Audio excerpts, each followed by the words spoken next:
al tercer día del primer curso de oratoria aplicada en salud, organizada por la Fraternidad Médica Millennium. Esperamos que este evento sea una experiencia enriquecedora, repleta de aprendizaje y brinde la oportunidad de establecer lazos duraderos en nuestra comunidad. Ahora, comenzando con el cronograma establecido del día de hoy, empezaremos con el tema de empatía y comunicación asertiva, a cargo de la doctora Ivonne Salcedo, especialista en oncología clínica y medicina interna.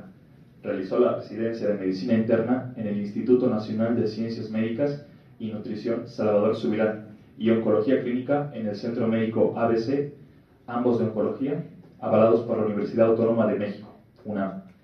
En el MAD Cancer Center del Centro Médico de Houston, inmunoncología certificado por Harvard Medical School, máster en oncología molecular certificado por la Universidad Rey Juan Carlos de Madrid, España, y docente de la Facultad de Medicina de la materia de oncología Aurelio Marián de la Universidad Mayor de San Simón. Miembro activo de varias asociaciones médicas, entre las que destacan la Sociedad de Medicina de Oncología Médica de México, la American Society of Medical Oncology, Sociedad Europea de Oncología, Asociación Médica del Instituto Nacional de Ciencias Médicas y Nutrición Salvador Subirán y Sociedad Boliviana de Cancerología. Un fuerte aplauso para ella.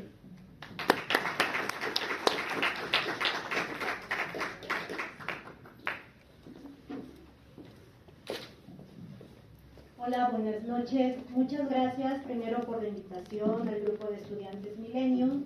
Muchas gracias por la presentación. Bueno, a mí, como vieron el título de la plática, me toca darles un tema que me alegro que lo hayan incluido en este curso, ya que cuando estamos recién egresados o estamos haciendo la especialidad, muchas veces tenemos dificultades en poder tener conexión con los pacientes y tener también algo que vamos a saber distinguir ahora, que es empatía versus simpatía con los pacientes.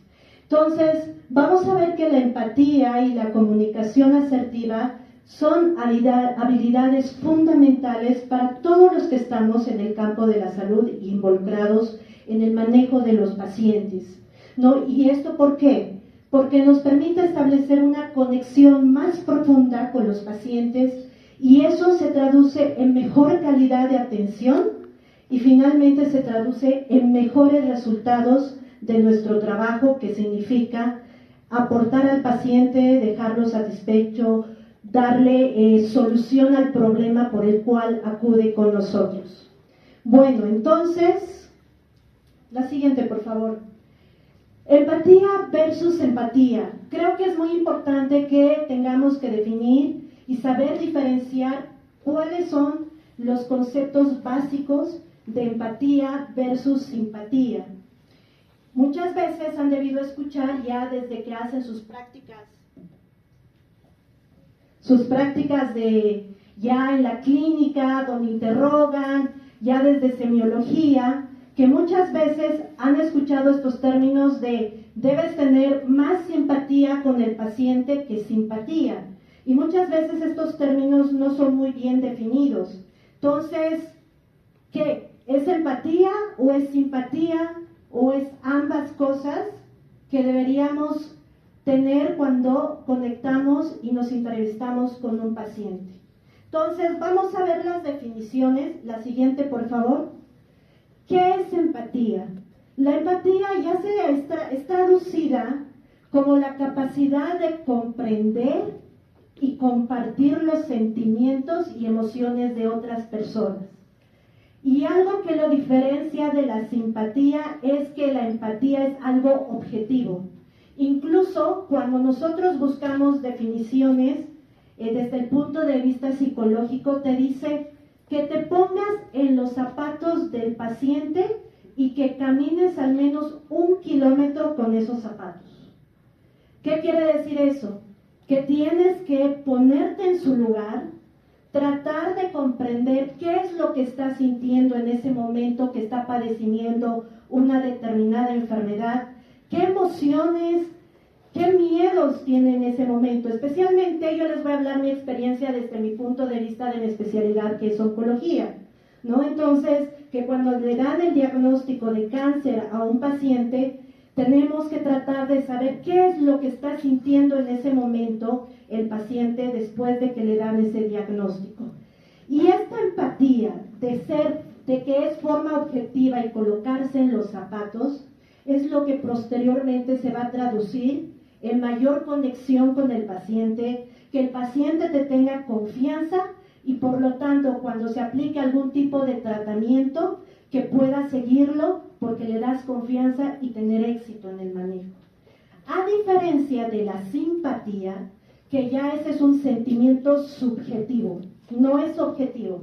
¿Qué quiere decir? Que que a mi amiga le diagnosticaron, por ejemplo, cáncer, y bueno, tengo sentimientos, emociones, tristeza por ella, quiero que le vaya bien en su tratamiento, pero no me estoy poniendo en sus zapatos de ella, o sea, no estamos poniéndonos en su lugar, solamente hay un sentimiento subjetivo de que hubieras deseado que no tuviera esa enfermedad, que le vaya bien, pero hasta ahí llegó. Ahora, bueno, y ambas cosas, como ven, son diferentes y quizás cuando hay la conexión al paciente podríamos hacer una combinación de ellos, pero lo que se sugiere para un trato del personal de salud es generalmente la empatía. Y la segunda definición es ¿qué es comunicación asertiva? Bueno, esto es muy fácil, es expresar todos los sentimientos, todas las expresiones emocionales de manera clara, directa y sin ambigüedades. Que no quede duda de lo que le estás comunicando a la persona. Y vamos a ver que esto se aplica en el momento de informar al paciente acerca del diagnóstico, de la enfermedad, etc. La siguiente, por favor. Entonces, nuevamente, la pregunta, ¿empatía o simpatía por los pacientes? Ahora que ya les he dicho la definición, se las dejo ahí. ¿Cómo están hasta ahorita interactuando con los pacientes? ¿Si con empatía o con simpatía o con ambos? ¿Ok? La siguiente, por favor. ¿Y cuáles son los beneficios de la empatía y la comunicación asertiva? Generalmente lo podemos resumir en estos tres rubros. Como les dije primero, para el paciente. Porque al paciente le vas a dar confianza, va a confiar en ti, va a realizar las recomendaciones y el tratamiento que le indicaste. Para el profesional, en nuestro caso para los médicos y para todos los que tenemos alguna relación con el área de la salud, pues vamos a tener una satisfacción laboral porque el paciente va a cumplir lo que nosotros le vamos a decir y vamos a tener éxito en el tratamiento que le vamos a implementar. Y a nivel no menos importante del sistema de salud, un paciente bien informado, que lo comunicaste de forma clara la información, va a ser un paciente satisfecho. Por lo tanto, va a haber una disminución de demandas a nivel hospitalario o a nivel del consultorio clínico. Porque generalmente hay cosas que parece que fueran obvias, pero el paciente no es médico. En mi caso, por ejemplo, puede decirme que si yo no le informé que su enfermedad es cáncer y que el cáncer en la etapa avanzada no se cura, solamente se controla y el paciente muere y el familiar tampoco está informado, va a decir, la doctora nunca nos dijo que no se curara. Y ahí vienen las demandas. Entonces, tiene que haber una información clara desde el principio, desde el diagnóstico, el tratamiento, los riesgos, etc. La siguiente, por favor.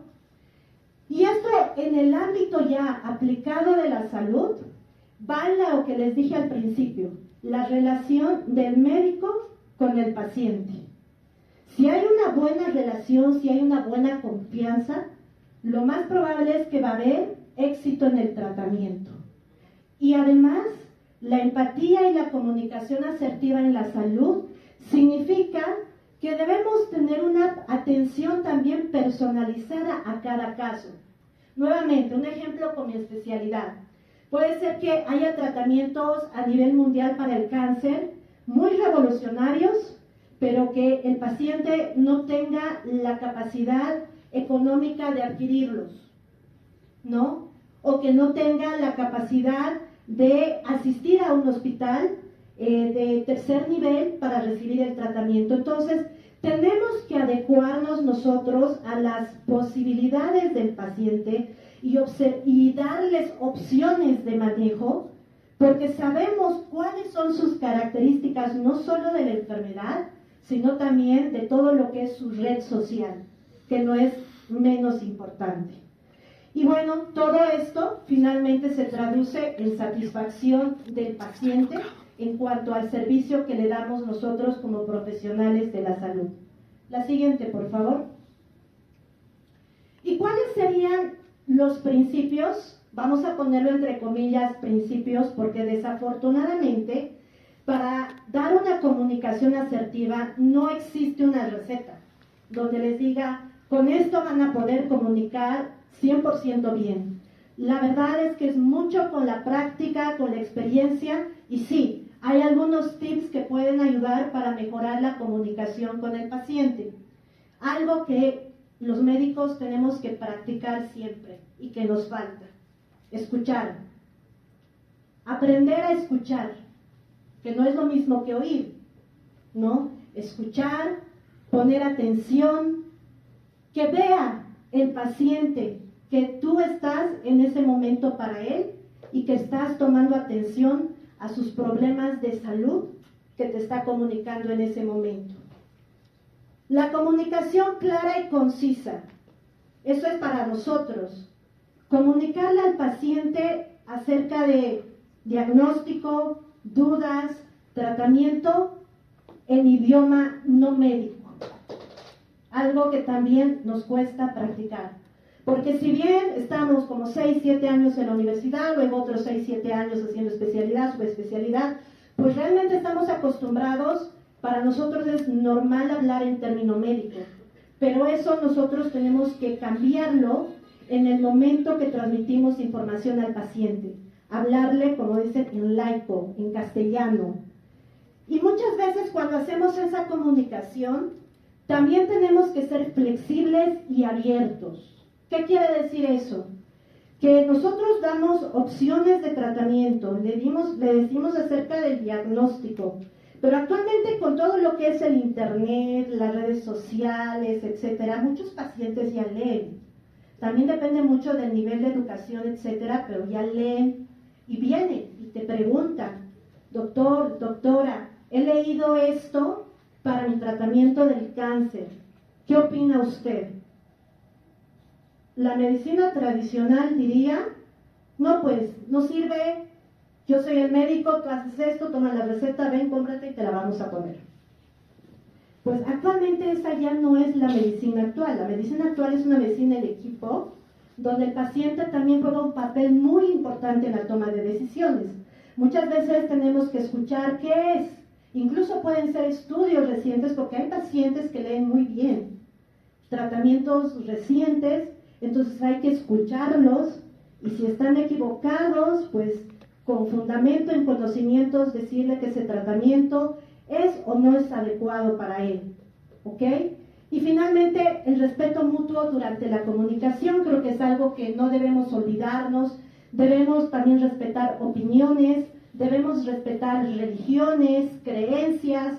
Nosotros, como les digo, actualmente, la medicina actual, nosotros como médicos damos recomendaciones, damos opciones de tratamiento, pero finalmente el que decide de hacerlo o no es el paciente, ¿no? Entonces ahora es un business combinado, no es que es esto, lo haces porque yo soy el médico y no preguntes nada, tú cómpralo solo, trae tu medicamento y se pone.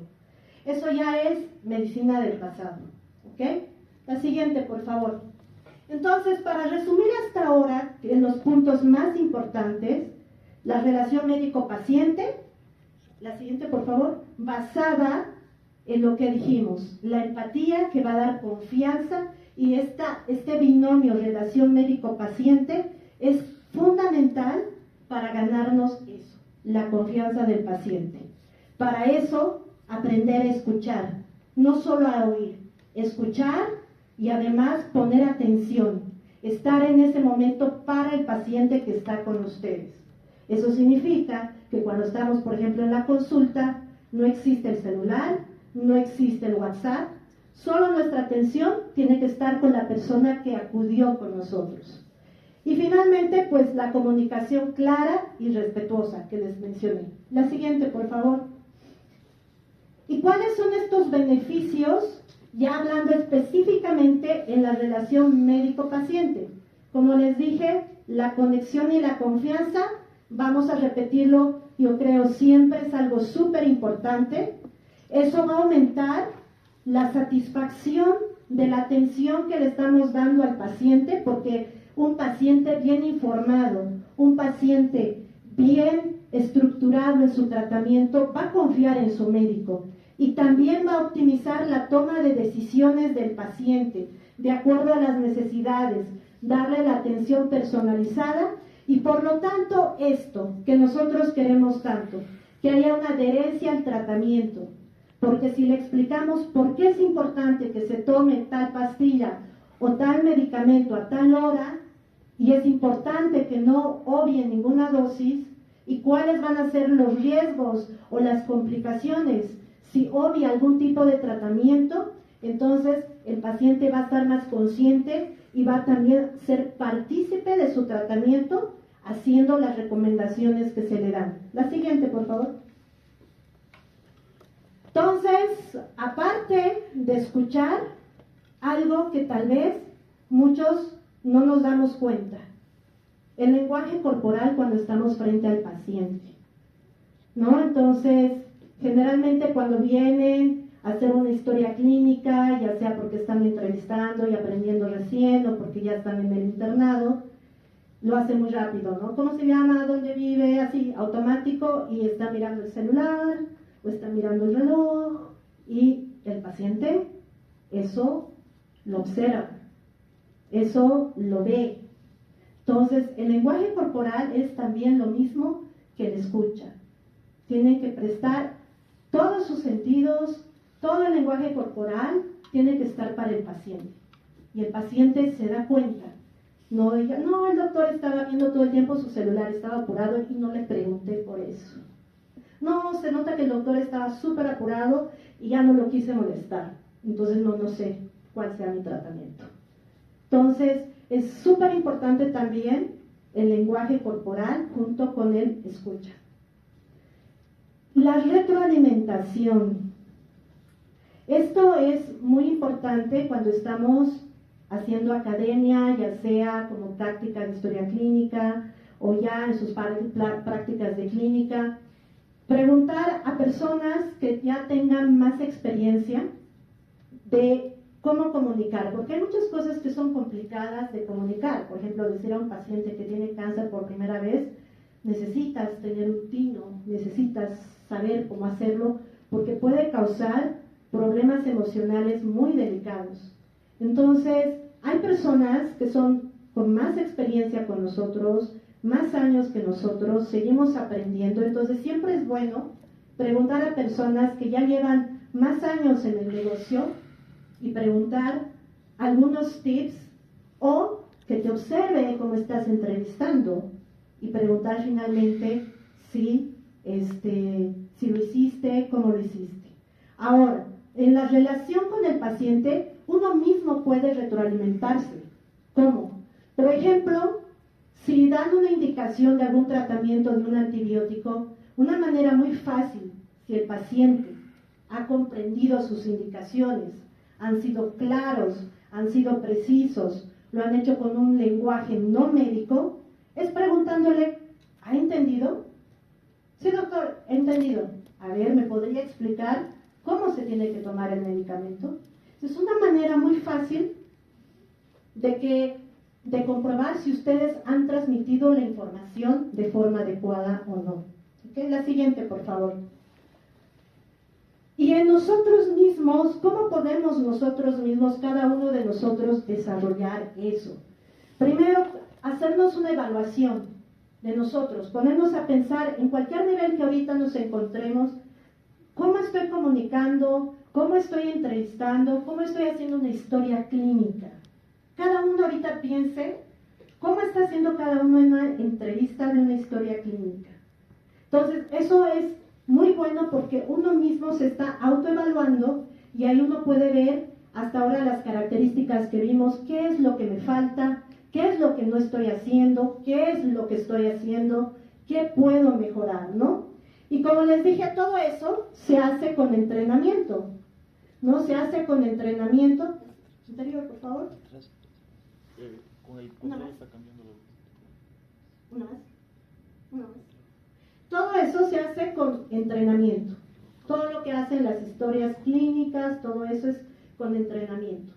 Eso, la verdad, una materia donde te digan cómo hacerlo, desafortunadamente es algo complicado.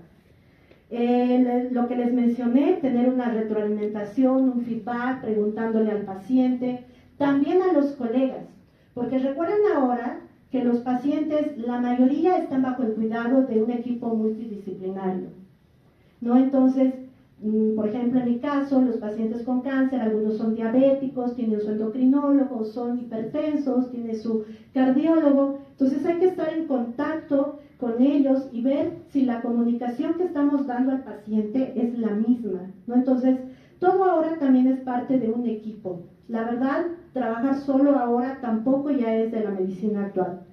Y como les decía, observar y aprender de profesionales ya destacados o que ya tengan más experiencia acerca de todas estas cualidades que acabamos de mencionar. La siguiente, por favor. Vamos a ver un pequeño ejemplo de una situación así en la clínica, de cómo haríamos, ¿no? Muy fácil, te lo dicen acá, pero bueno, a la hora de aplicar es tal vez no tan sencillo, que te dicen que cuando ya estás con un paciente, seguir estos 3 pasos, ¿no? Presentación, generalmente a veces es muy obvio que cuando va, por ejemplo, conmigo al oncólogo, ya sabe que viene al oncólogo, pero pues es bueno en una primera entrevista siempre presentarse, quién es uno, qué vamos a hacer por ellos, que vamos a apoyarlo en la enfermedad y que vamos a tener el tratamiento y presentarse. Y luego lo que ya les dije hasta el momento, saber escuchar. Porque, por ejemplo, en mi caso, un paciente diagnosticado de forma reciente con cáncer está muchas veces choqueado. Tiene muchas preguntas, tiene muchos temores, muchas veces no sabe qué es cáncer, entonces hay que saberlo escuchar. Y, como dije, la comunicación asertiva. Darle el diagnóstico y el plan de tratamiento de la forma más clara, concisa y de forma respetuosa. La siguiente, por favor. Vamos a ver, por ejemplo, en la situación de un paciente oncológico que puede o no ser diagnosticado recientemente, hacerle saber que está con la especialidad que trata este tipo de enfermedades y que vamos a darle el manejo que necesita para ayudarlo de acuerdo a la etapa en la que se encuentra. Escucharlo, porque finalmente es lo primero que hacemos. Por lo menos en el consultorio preguntarle, ¿usted sabe qué es su enfermedad? ¿Qué tiene? ¿Qué le dijeron? Porque la mayoría que llegan conmigo ya tienen el diagnóstico de cáncer. Son muy pocos que vienen con algo, sospechan, me lo envían ya con el diagnóstico de cáncer y te dicen, no doctora, no sé qué es cáncer. No tienen. Entonces, comenzar primero, ¿qué es lo que saben? Preguntarle, ¿qué dudas? ¿Qué le dijeron? ¿Qué piensa en ese momento? Todos los síntomas, los signos, las preocupaciones, escucharlo. Y una vez que lo hemos escuchado, darle un plan de tratamiento de la forma más clara, precisa, la comunicación asertiva. Hablarle del tratamiento, hablarle de los riesgos, de los beneficios, como les dije, en término no médico, de la manera más sencilla.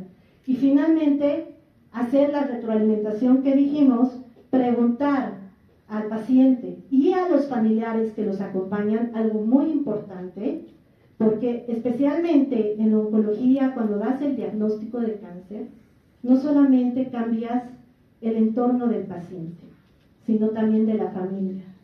Y también la familia está con miedos, está temeroso por su familiar, entonces es bueno siempre preguntar acerca de dudas, acerca de la enfermedad. Y una vez que hemos explicado el plan de tratamiento, preguntarles si tienen dudas, si les quedó claro, y muchas veces preguntan, y algunas veces no, el pronóstico. No, generalmente te preguntan, ¿se va a curar o no se va a curar? Entonces, también para dar ese tipo de información, uno también tiene que ganar entrenamiento y hacerlo continuo y siempre hablar pues con la veracidad de los hechos de qué etapa de enfermedad se encuentran y cuál es el pronóstico de la misma. La siguiente. Pero bueno, como les decía, así poniéndoles, estos son más o menos los tips, parece algo sencillo, pero realmente cuando lo llevamos a la práctica nos damos cuenta que es algo que necesita entrenamiento, ¿no? Entonces, alguna de las barreras y retos para la comunicación asertiva y hacerlo con empatía son que las barreras de comunicación. Una de las que se les ha hablado hasta ahora, el lenguaje técnico médico, que tenemos que cambiar el chip un poco en el momento de hablar con el paciente, algo que cuesta, pero no es imposible hacerlo. Y segundo, tomar en cuenta la cultura, el nivel cultural, la educación. En nuestro país hay algunos dialectos, idiomas, pero en otros países, pues pacientes que asisten hablando inglés, francés, todo eso, incluso el idioma, la cultura, todo eso tenemos que tomar en cuenta en el momento de tener una comunicación asertiva. Esto, carga de trabajo. No, pues todos no tenemos tiempo, ¿no? Desde que estamos en la Facultad de Medicina tenemos exámenes, tenemos en el internado, tenemos guardias, salimos, somos residentes, nunca tenemos tiempo, ¿no?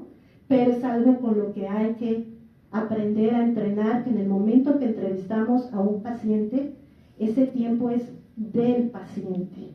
Y créanme que al darle ese tiempo, que tal vez digan, no, ahorita podría estar haciendo, no sé, una clase, o saliendo más temprano de mi guardia, etcétera, créanme que dedicarle ese momento, a ese tiempo a ese paciente, va a ahorrar tiempo en el futuro. Porque va a acudir a sus consultas, va a entender el tratamiento, va a tener buen resultado. Entonces, lo más probable es que es un paciente que va a tener buenos resultados en cuanto a su manejo médico. Y algo que también tenemos que ir cambiando poco a poco, la resistencia al cambio, ¿no? Hay escuelas tradicionales y jerárquicas, como les mencionaba, ¿no? Como era hace varios años. Yo soy el médico, se hace lo que yo diga, esta es la receta, pero doctora, no, esta es la receta y esto se va a hacer, porque yo soy el médico. Eso ya no es la medicina de ahora. La medicina de ahora, el paciente participa en las decisiones. Nosotros damos opciones de tratamiento. Para eso tenemos que conocer las mejores opciones, los mejores tratamientos, los riesgos, los beneficios, y darle al paciente la opción de elegir. En mi caso, poco frecuente, pero pasa. Paciente con un cáncer en etapa avanzada. ¿Me voy a curar, doctora? No se va a curar, pero vamos a controlar los síntomas, vamos a alargar su supervivencia de vida, vamos a alargarle lo más que se pueda. Le explicas tratamientos, beneficios, etc. Y te preguntan, ¿y qué pasa si no me doy nada del tratamiento? Le explicas los riesgos y dice el paciente, ¿sabe qué, doctora? Yo no quiero estar en los hospitales los últimos 6 meses de mi vida. No quiero quimioterapias, no quiero hospitales, yo quiero dedicarme a viajar. Y es aceptable. Y lo debemos respetar. Pero ya le informamos cuáles son los riesgos, los beneficios de la decisión que él va a tomar. Incluso se hace un consentimiento informado de que él rechazó el tratamiento y estaba consciente de las complicaciones de no tomar el tratamiento. Entonces, es algo que nosotros tenemos que ir aprendiendo con la práctica. La siguiente, por favor. Y todo esto, como les decía, ya no se hace solos, el médico no trabaja solo, es un equipo multidisciplinario donde siempre se hace en colaboración coordinada con otros colegas. Si el paciente es diabético y mi quimioterapia le está descontrolando la diabetes, pues tengo que comunicarme, que algo también tenemos que mejorar, comunicarnos entre especialistas para el mejor manejo del paciente, para apoyarnos y evitarnos lo que les dije, un paciente mal informado, insatisfecho y muchas veces evitarnos demandas. La siguiente, por favor. Entonces, casos de éxito y mejores prácticas, esto ya está documentado en algunos estudios, que aquellos pacientes que con sus médicos consiguieron tener empatía, y han recibido comunicación adecuada, pues se ha visto que hay una satisfacción en los pacientes con mejora en sus tratamientos y mejora en la calidad de atención de los hospitales. La siguiente, por favor. Y entonces, ¿qué concluimos y qué me gustaría concluir con esta pequeña plática? Que tenemos que entrenar para conseguir esas dos cualidades que no se las consigue de la noche a la mañana. La empatía y saber comunicar de forma clara, porque eso va a dar una relación de confianza con el paciente y también con el equipo de salud. Eso tiene que aplicar con todo el equipo multidisciplinario y eso se va a traducir en mejores resultados, que es que al paciente le vaya bien en su tratamiento, que eso es lo que estudiamos desde que estamos en la Facultad de Medicina. El objetivo de nosotros es el paciente, poder tratar de resolver su problema. Y para poder hacerlo eso, la empatía y comunicarle de forma clara se ha visto que son dos cualidades que ayudan a conseguir con éxito estos objetivos. La siguiente, por favor. Muchas gracias.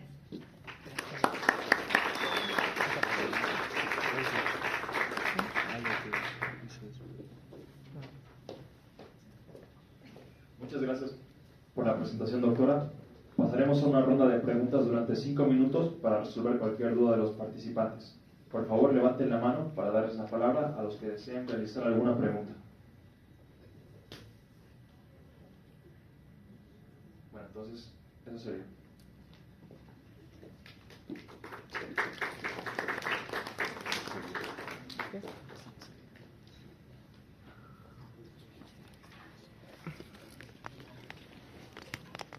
De 4 contenidos, 5 contenidos. Primero vamos a hablar acerca de por qué necesitamos que alguien nos diga qué hacer, qué es bueno y qué es malo. Vamos a hablar acerca de la autonomía en el paciente, la benevolencia, un dilema acerca de un tren, un dilema ético, y vamos a hablar también acerca de la no maleficencia. Adelante. ¿Qué será hacer algo bien y hacer algo mal? De pronto nosotros con el tiempo nos volvemos, muchos de nosotros nos volvemos soberbios y creemos que porque tenemos alguna especialidad o trabajamos en algún hospital de mucho renombre, sabemos demasiado, no nos podemos equivocar y hacemos todo bien. No hay nada más erróneo, chicos.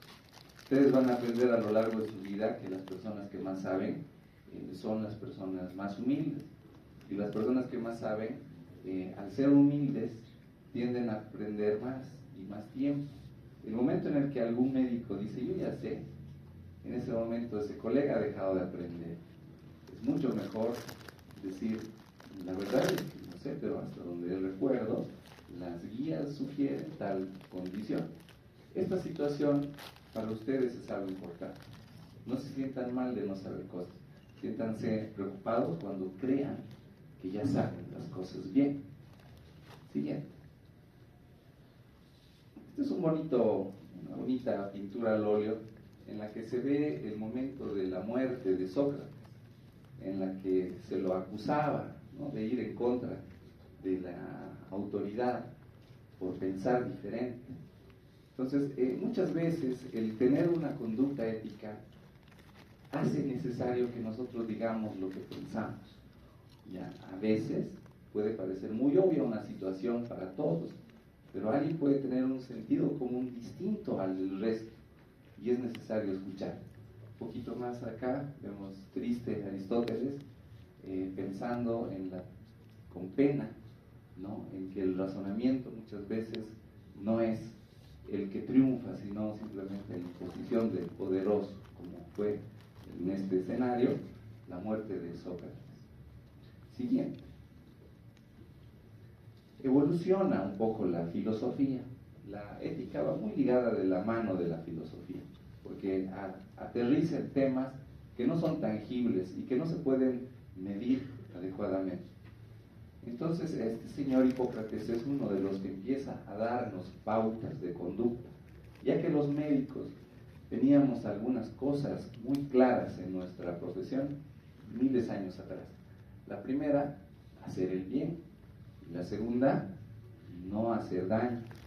Ya, dos cosas que diríamos son iguales, pero no son iguales. Hacer el bien es muy diferente a no hacer el mal. No es que son contrarios. Siguiente. Otra imagen, ¿no?, en la que se lo muestra Hipócrates, en este caso rechazando todas las dádivas, las gratificaciones de una persona agradecida. Uno lo vería con soberbia y diría: este tipo es un engreído que se niega a recibir un pago por un servicio. Pero en realidad nuestra profesión es en gran parte altruista. El momento en el que ustedes como profesionales empiecen a sentir el placer de obtener dinero de manera incorrecta, van a salirse del camino del cual han sido formados. Fíjense una anécdota interesante, similar a la que refleja esta imagen. Hace unos 100 años atrás había una persona muy rica que era Simón Patiño, que era boliviano, pero vivía en Europa. Obviamente, no puede ser rico estando en un lugar donde no hay rico. Se vuelve rico en un lugar donde hay riqueza. Pero bueno, quería a su país, extrañaba a sus familiares y venía de vez en cuando a visitarles. En ese sentido, pues una de sus hijas se enferma, justo cuando viene a Bolivia, donde hay tanta pobreza. Y este señor la lleva al Hospital Vietnam, ¿no?, el año 1909 más o menos, donde es atendida por un médico pediatra. Tengo el gusto, el honor también de llevar el nombre de ese médico en mi membrete, el doctor Manuel Asensio Villarreal. Este doctor cura a la hija de Simón Patiño y rechaza una generosa oferta de pago de 100,000 pesos. Obviamente, una persona que es de las más ricas del mundo quería demostrar realmente, ¿no?, con todo lo que podía, su gratitud hacia el médico. Con una actitud que uno diría: qué estupidez, ¿cómo la vas a rechazar? Si es tu esfuerzo, si es tu mérito. Al igual que en esta imagen, prefirió que eso se invierta en un pabellón de pediatría que ahora está abandonado, pero que en algún momento funcionaba para ver niños. Ese pensamiento les debe acompañar a ustedes a lo largo de sus carreras. ¿Listo? Siguiente. Por supuesto que lo plasmó en un papiro en el cual está un juramento hipocrático. Siguiente. Que en la actualidad no tiene nada que hacer con nosotros. Eso de que alguien venga y nos diga: ustedes han hecho un juramento hipocrático, nosotros le diríamos: no hemos hecho juramentos hipocráticos. Estos se hacían hace cientos de años atrás, porque estos juramentos eran juramentos que no se podrían aplicar en la actualidad. O ustedes jurarían por el dios Apolo, por Asclepio, Higia y Panacea, hacer el bien y demás, no tendría sentido. Siguiente. Entonces empiezan a agarrar estos conceptos éticos las instituciones. Después de la Segunda Guerra Mundial, muchos médicos participaron de experimentos en los campos de concentración. Entonces el mundo empezó a analizar y dijo: oye, estos son peligrosos, se ven bien simpáticos con sus guardapolvos, pero de pronto te toman de prisionero y experimentan contigo libremente, impunemente.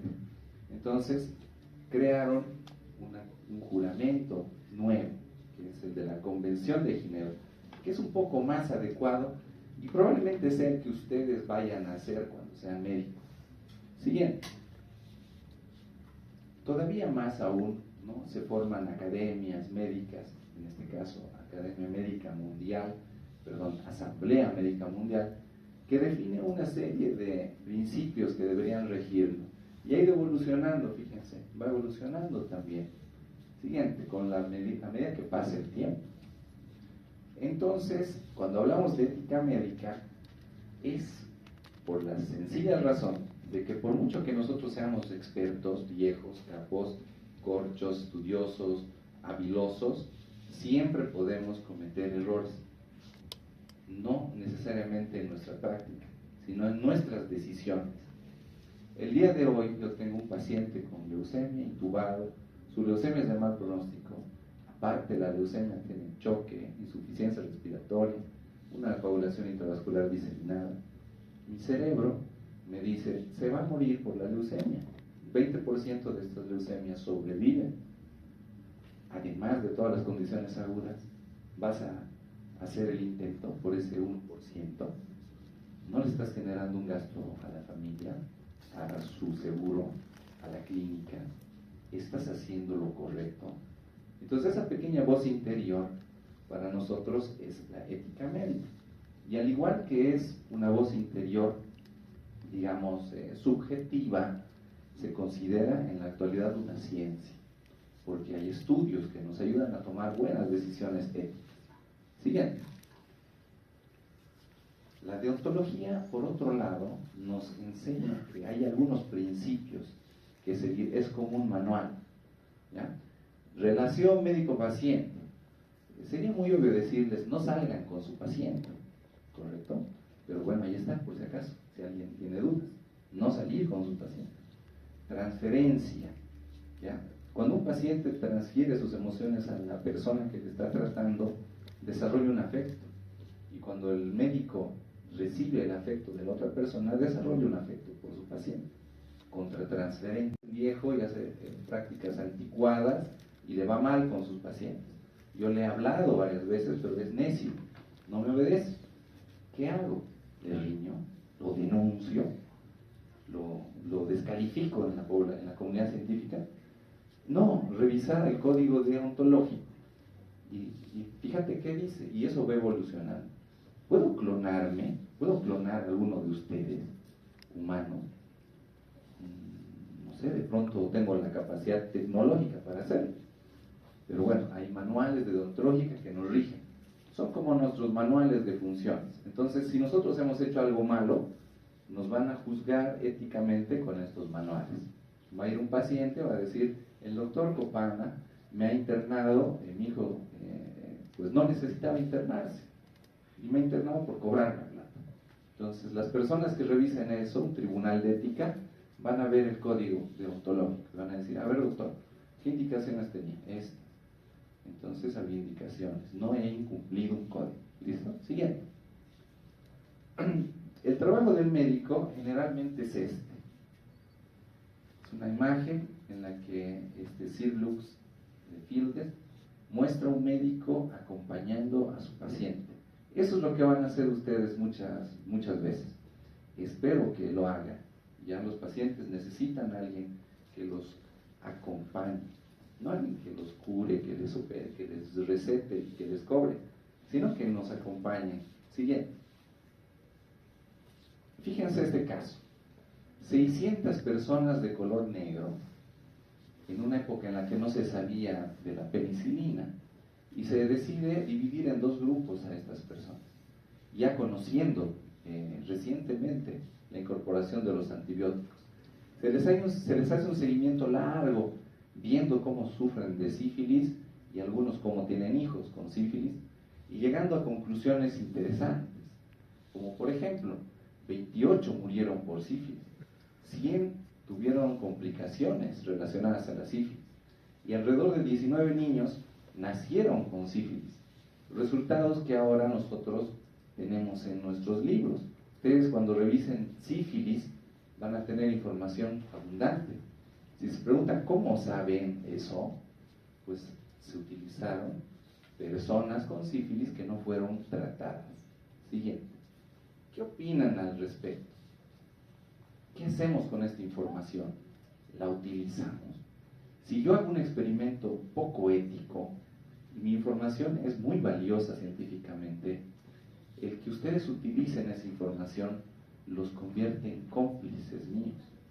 Por ese motivo, ninguna información que se genere a través de mecanismos poco éticos debe ser conocida.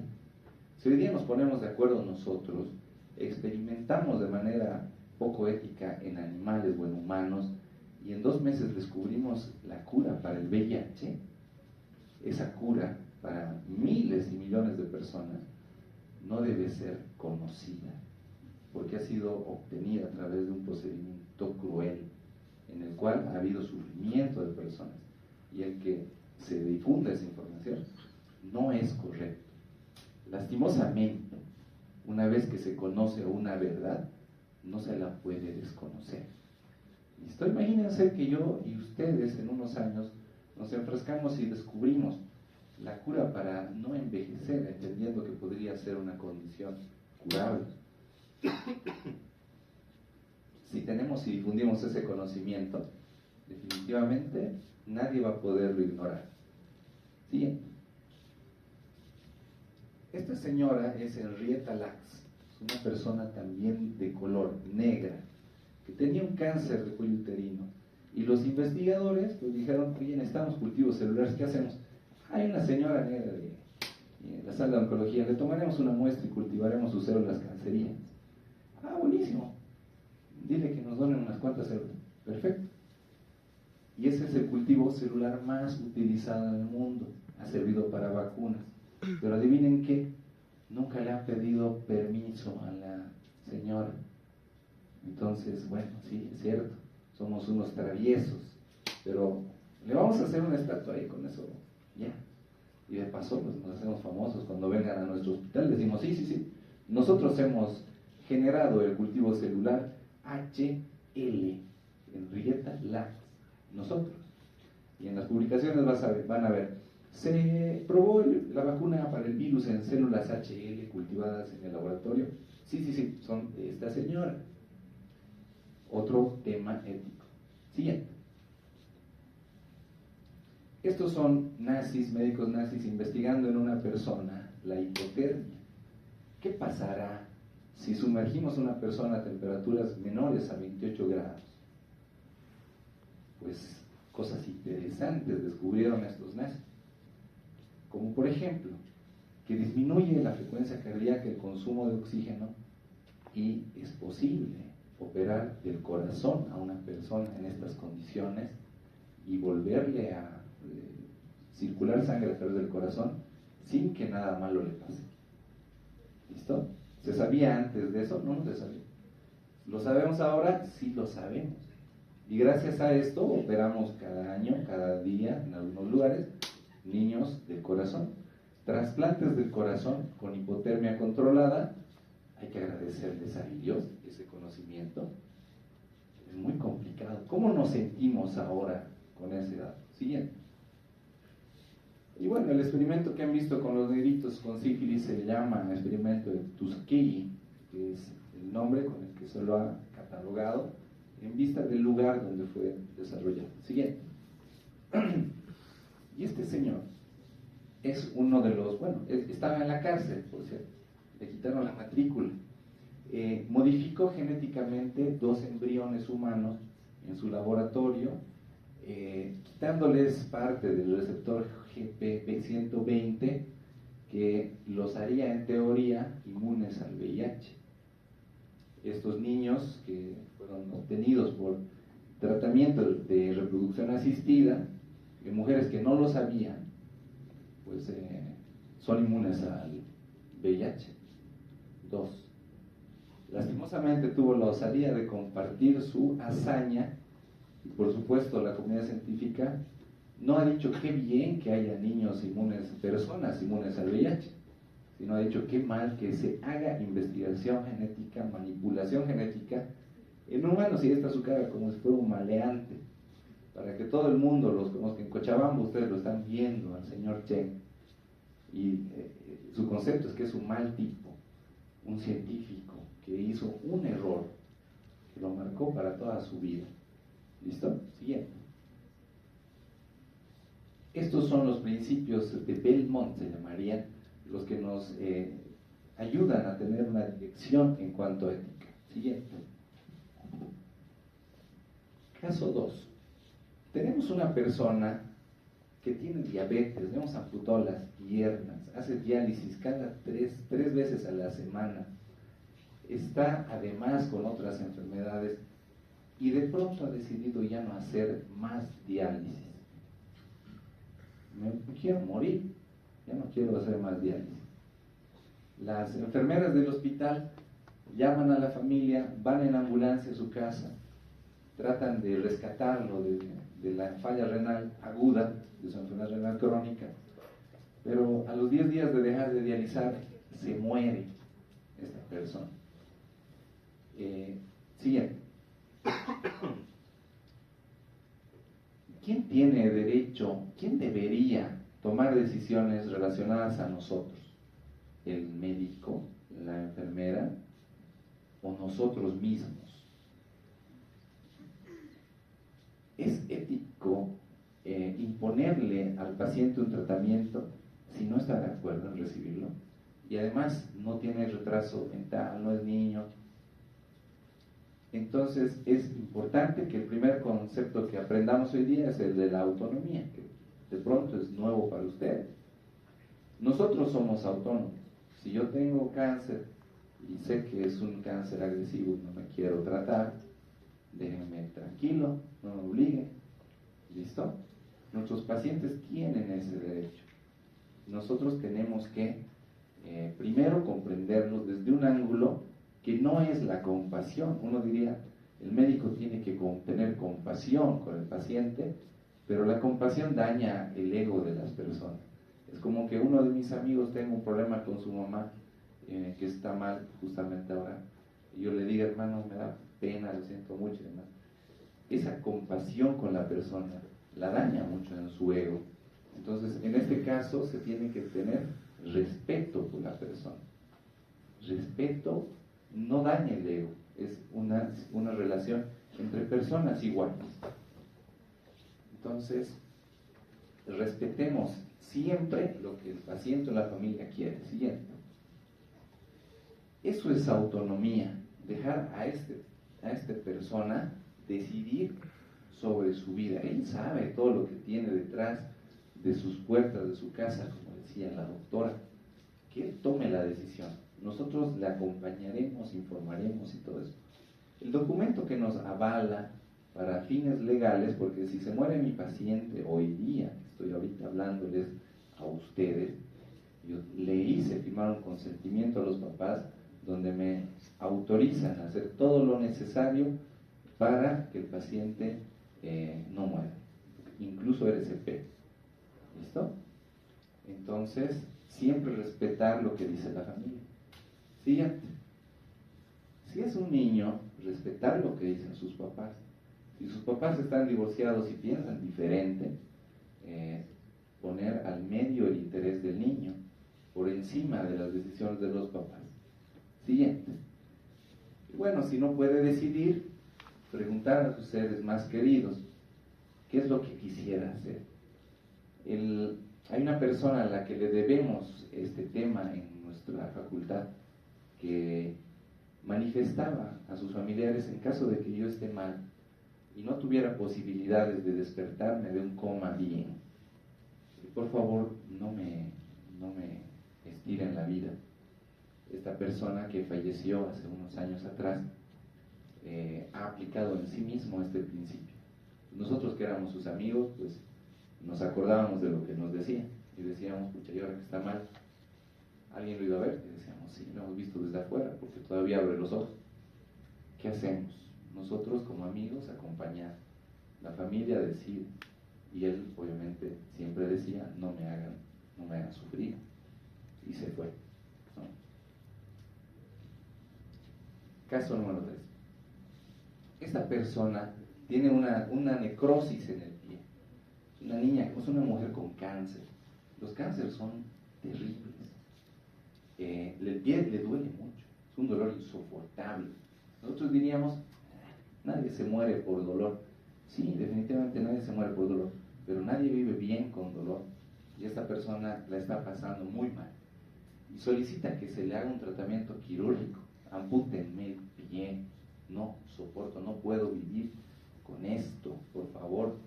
Además ella ya está con un pronóstico de paliativo, se va a morir, pero tiene que morirse necesariamente sufriendo. Siguiente. Bueno, se pide a los cirujanos, ¿no? Amputale, por favor. Él dice, ¿por qué? Le voy a curar amputando los pies, le voy a hacer algo bueno. No, le va a calmar el dolor. Se va a morir sin un pie, pero los 2 meses que le toca vivir va a estar sin dolor. Hacer lo bueno, ¿ya? Eso es importante. Siempre hacer lo bueno. Si el papá te dice, Doc, quiero que me lo pinches, amigo. Tú vas a decir, no, ¿cómo pues? ¿Por qué? Porque tienes principios éticos y sabes que pincharle no es hacerle algo bueno. O si te dice, dame antibióticos para mi resfrío, tú dices, no, es un resfrío, es viral. El antibiótico no te va a hacer bien. Es como darte quimioterapia si no tuvieras cáncer. Siguiente. En este punto, nosotros tenemos que pensar en la beneficencia. Es el segundo concepto que aprendemos. Autonomía, beneficencia. Haremos algo bueno por el paciente. ¿Le va a ayudar a hacerle esto? Si la respuesta es no, no lo hagan. Sí, pero tengo que pagar mi auto y le puedo cobrar. No lo hagas, paga de otra forma tu auto. No le internes, no le operes si no necesitas. No hagas procedimientos que no le den beneficio al paciente. Siguiente. En este punto nos rompemos la cabeza muchas veces los que tratamos pacientes, porque el equilibrio entre lo que le hace bien al paciente y los riesgos de lo que le hace bien son terribles. Este niño con leucemia, el día de ayer, el hematólogo me llama y me dice, Raúl, está con 3 de hemoglobina y su INR es de 3, sus plaquetas son 20,000, le transfundiremos. Le digo, doctor, lo que usted diga, yo lo voy a acatar. Usted es el hematólogo, yo soy el terapista y me parece correcta su conducta. La intención de transfundirle era corregir la hemoglobina, que no sangre su cerebro, que sus plaquetas suban. Era buena, muy buena. Pero el paciente hizo una reacción adversa a la transfusión. Este niño es un distrés respiratorio. Entonces, todo acto médico tiene sus riesgos. Siempre valoren eso. Siguiente. No necesitamos ser los que tengan 100% de éxito en el tratamiento. Curar se puede muchas veces. Aliviar muchas veces se puede cuando hay condiciones. Pero consolar a la familia o al paciente, eso se puede hacer siempre. Entonces, si el paciente tiene cura, cúrenlo. Si pueden aliviarlo, hagan lo posible para aliviarlo. Y si no hay nada que hacer, consuelen y acompañen a la familia. Eso es igual una atención. Siguiente. Este dilema es interesante. Fíjense, este es un niño. Por este lado está viniendo un tren a toda velocidad y no tiene frenos. Podemos desviar el tren hacia la izquierda o hacia la derecha, pero no tenemos más opciones. ¿Quién desviaría el tren hacia la izquierda, matando a una persona, pero salvando a 5 personas? ¿O quién desviaría el tren a la izquierda, matando 5 personas, para salvar una persona? Los niños y las computadoras no tienen problema en este dilema. Siempre deciden desviar el tren a la izquierda. Pero los adultos tenemos muchas preguntas para decidir. Decimos, ¿pero quién es esa persona? ¿Importa? Es que de pronto es alguien que conozco. Bueno, es tu mamá. ¿Qué vas a hacer? Ah, no, cambio de decisión, que el tren mate a estos 5 individuos, que son 5 mamás también. ¿Ya? Siguiente. Y eso lo vemos nosotros todos los días. ¿Cómo lo vemos? Raúl, estoy yendo un ratito a emergencias, mi hijita está vomitando. Ven más. Hola, pasa, por favor. Señora, dele paso, es mi amigo. Espérenos afuera. Toma asiento, hermano, ¿cómo estás? Bien. ¿Qué ha pasado con tu hijita? Bla, bla, bla. Y la fila larga de pacientes esperando, ¿no?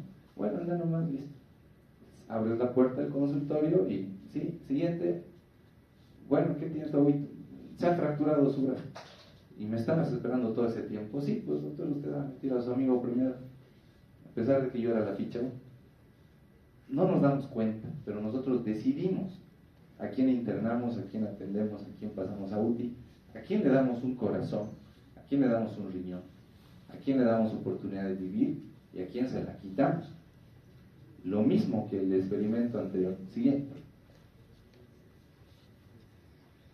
En una condición en la que los recursos son limitados, este principio es más importante. Ustedes van a ser puestos a prueba en unos meses, van a ser internos. Van a llegar a las 5 de la mañana y van a empezar por el paciente 1. Lo van a revisar bien, van a hacer una buena evolución. Cuando lleguen al paciente 5, se van a fijar el reloj, ya son las 8 menos cuarto. Y les falta 10 pacientes. Entonces, a partir de ese paciente le van a mirar si está vivo, si está muerto, y van a inventarse algunas cosas. Eso no es ético. ¿Listo? Todos sus pacientes son iguales. ¿Por qué están haciendo esa discriminación? Siguiente.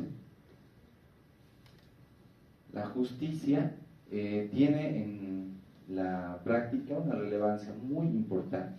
Yo he sido director de un hospital tercer nivel hasta hace unos meses. Me ha tocado muchas veces ver equilibrios. Por ejemplo, fíjense este equilibrio, ustedes van a cuestionar seguramente, pero mis principios y el estudio de este tema me llevó a llegar a una conclusión. Cochabamba tiene un presupuesto para quimioterapias para sus niños, pero tenemos muchos niños del Beni, Oruro y Potosí que vienen a Cochabamba a hacerse quimioterapia, teniendo sus gobiernos departamentales 2 veces, 3, hasta 10 veces más dinero, como en el caso de Potosí, que Cochabamba. Eso ocasiona que las quimioterapias en el hospital falten y que no haya, ni para nuestros niños, ni para los de otros departamentos. En un entorno de analizar este principio de justicia, sabiendo que hay igual hospitales cercanos como La Paz, más cerca de nosotros, o Santa Cruz, más cerca del Beni, pues hemos decidido no admitir nuevamente pacientes del interior. De esa manera aseguramos que no nos falte quimioterapias para nuestros propios pacientes. Fíjense qué decisiones difíciles. Justicia quiere decir buscar el mayor beneficio para el mayor número de personas. También quiere decir salvar más vidas, dar más años de vida a las personas con calidad y minimizar los daños. ¿Listo? Siguiente. Estos criterios los hemos elaborado en la época del COVID. En la época del COVID, ustedes espero que no, pero muchos han perdido familiares. Y era, mi mamá necesita terapia, ¿no? Mi abuelita necesita terapia. ¿Dónde hay una terapia? Entonces, los que somos terapistas decíamos, a ver, guardame una camita porque, bueno, yo soy socio de la clínica, entonces necesito tener una camita. Para alguien. O de pronto, ¿no? Hay 10 personas y solo tenemos un espacio. ¿Qué hacemos? A ver, ¿quiénes son estas 10 personas? Una es una persona de 80 años, no. La otra es una persona que tiene diabetes y falla renal, no. El otro es un maleante que está en la cárcel y lo han sacado al diezma y ahora están comprando servicios. No. El otro no tiene dinero, no. ¿Entienden? ¿Cómo se cernía? Pero no era lo correcto. Con el doctor, que en paz descanse, Mercado, nos pusimos a trabajar esto con nuestras sociedades científicas. Le dijimos, ya ver, les daremos una pauta ética a nuestros colegas para que elijan bien a quién darle cama. Que le den cama a la mayor cantidad de personas posible. Si pueden habilitar otras terapias, habiliten. Por ejemplo, si los pediatras intensivistas pueden ver viejos, que lo hagan. Que traten de internar a las personas que vivan más tiempo. Si vas a internar a una persona de 80 años versus uno de 30 años, yo creo que todos concluimos que internamos al de 30. Sí, pero el de 80 es mi abuelito y me ha criado toda mi vida. El de 30. ¿Listo? El ciclo de la vida. Internamos a una persona que tiene hijos, internamos a una persona que ya no puede tener hijos. Salvemos la vida que ya haya concluido su ciclo. Todo el ciclo que lo conocemos bien. Siguiente. Y también a la persona que pueda vivir más años, de mejor calidad. Siguiente. Ahí está. Atrás. Bueno, este es el último caso. Tenemos un paciente con sepsis meningocócica que en términos sencillos es una cosa terriblemente rápida y muy grave. Después de que la sepsis le ha dejado necrosada la cara y otras partes del cuerpo, como las extremidades, se las han tenido que amputar, es valorada por un cirujano que indica que la solución es complicada, requiere amputaciones y probablemente una reconstrucción facial, no nos garantiza los resultados, probablemente esta persona vaya a fallecer de forma inevitable. Siguiente. Este es el último concepto que vamos a aprender. Hemos aprendido autonomía, hemos aprendido benevolencia, justicia, y ahora entra uno que es la no maleficencia. La no maleficencia nos hace pensar y nos dice, no debo hacer daño. Esto hay que hacerles repetir a algunos cirujanos que, pudiendo resolver un problema sin operar, deciden operar por razones cuestionables desde el punto de vista clínico. Siempre lastimar a una persona es algo que tenemos que evitar. Siguiente. Esta es una hidrocefalia severa. Este niño ha nacido con un problema congénito, digamos una anomalía de Arnold-Chiari, descuidada, con una hidrocefalia. Actualmente tiene atrofia cerebral, hipertensión intracraneal, y su calidad de vida se pronostica que va a ser muy mala. Tal vez necesite, después de la cirugía, una traqueotomía, una gastrostomía para poder alimentar y respirar, y los resultados a largo plazo no son garantizados. ¿Qué nos dice nuestro principio de no maleficencia? Hagamos el menor daño posible.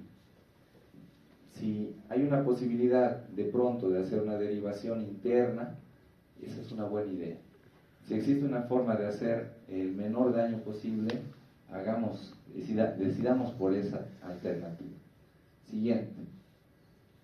Este principio que no deben olvidarse, que nos lo dijo Hipócrates. Primero, no hacer daño. Siguiente. Conclusiones. Espero no haberme excedido en el tiempo que nos sobraba. A ver cuánto nos quedamos charlando. Sí, estamos ahí. No hay una guía, definitivamente, para ayudarnos en la vida, y nosotros tenemos que ir estudiando constantemente. Para elegir entre lo bueno y lo malo no hay una guía, chicos, no existe, ¿ya? Lo bueno es relativo, es para mí, yo veo un 6 acá y ustedes ven un 9, pero sí hay guías para las prácticas éticas, ¿listo?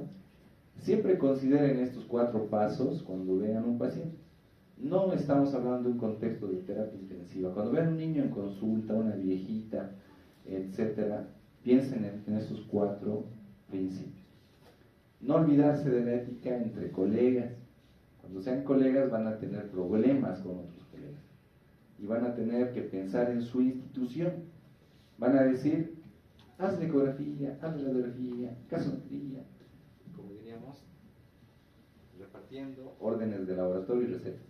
Eso es malo para su hospital. Como director del hospital, yo iba revisando las historias y les decía, doctor, ¿por qué ha pedido esto? Y me decía, ¿por qué no? ¿Acaso el SUS va a pagar? Pero no es necesario, el bioquímico está trabajando de más sin motivo, ¿ya? Sean también considerados con su sistema de salud. ¿Listo? Siguiente. Por supuesto que esta charla en honor a Daniel, que está en el cielo, era un jesuita que ha hecho una maestría en biótica y está en la facultad hasta hace unos años. Gracias. La ética médica.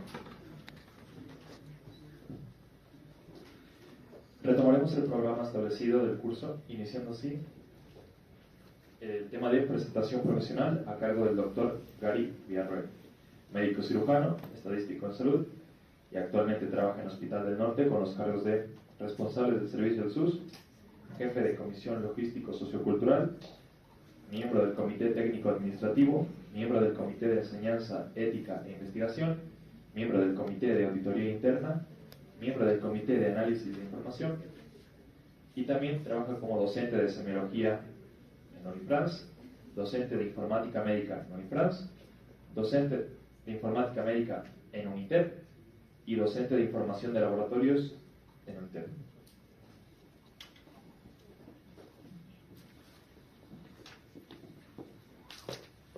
Muy buenas noches a toda la audiencia. Bueno, en esta ocasión me ha tocado hablar sobre lo que es presentación profesional. Para hablar de presentación profesional, y voy a omitir el micrófono, lo que queremos es explicar cómo un profesional de salud debe expresarse, cómo uno debe hablar, y no solamente hablar en términos de propiedad, en términos de poder decir las cosas, como estaba hablando con el doctor Copana, con la parte de ética, sino la parte de modulación. Dentro de su práctica hospitalaria, ustedes van a tener momentos en el que los van a obligar a hablar, ¿sí? Les guste, no les guste, lo van a hacer. La siguiente diapositiva, por favor. Antes de abordar el tema propiamente dicho, entre los participantes saben cuál es la diferencia entre un expediente clínico y una historia clínica. ¿Alguno tiene alguna idea? A ver, dilo en voz alta. Expediente clínico, por la palabra, es como un informe actual, y historia sería todo el pasado del paciente para incluir alguna patología o dar un diagnóstico. Ya. ¿Alguna otra idea? Allá atrás que están hablando. Sí. A ver, contanos, ¿qué opinas? ¿Qué es un expediente clínico y qué es una historia clínica?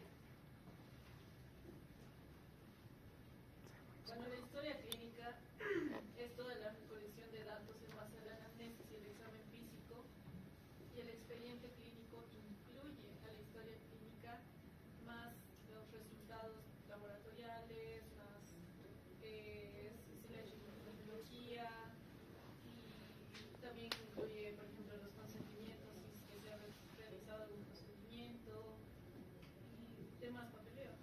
Muy bien. Siguiente diapositiva, por favor.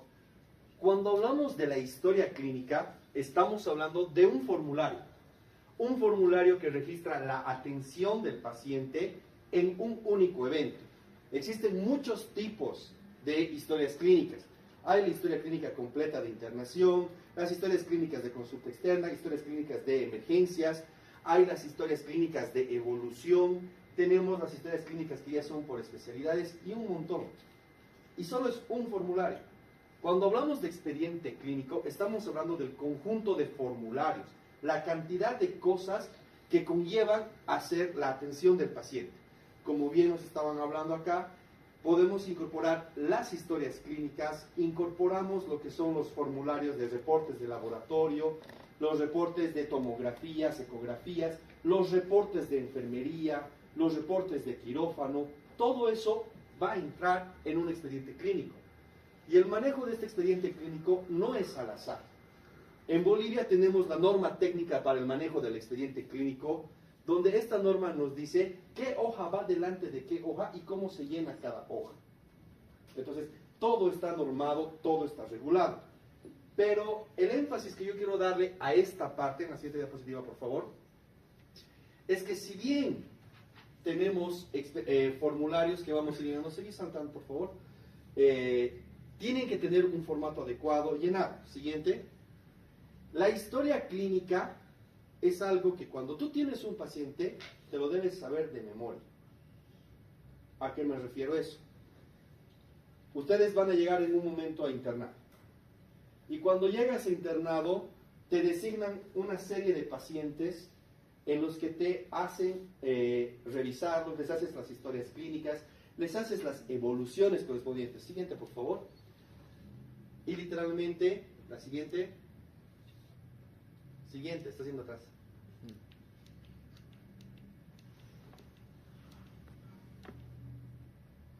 el examen físico y llegamos a esta hojita. La hojita azul que tienen todos los expedientes clínicos en Bolivia, no importa si estás haciendo prácticas en un hospital particular, en uno privado, estas hojitas azules vamos a hablar de otros tipos de historias clínicas que se hacen dentro del expediente clínico. La nota de admisión, la nota de evolución, notas de curaciones y demás. Pero en la que yo quiero hacer énfasis es en la nota de evolución. La siguiente, por favor. La nota de evolución es esto. Es una historia clínica resumida. ¿Cómo la hacemos? Mediante el acrónimo SOAP. ¿Sí? El SOAP tiene su significado. La S de subjetivo. ¿Cuántos de ustedes han estado internados en algún momento de su vida?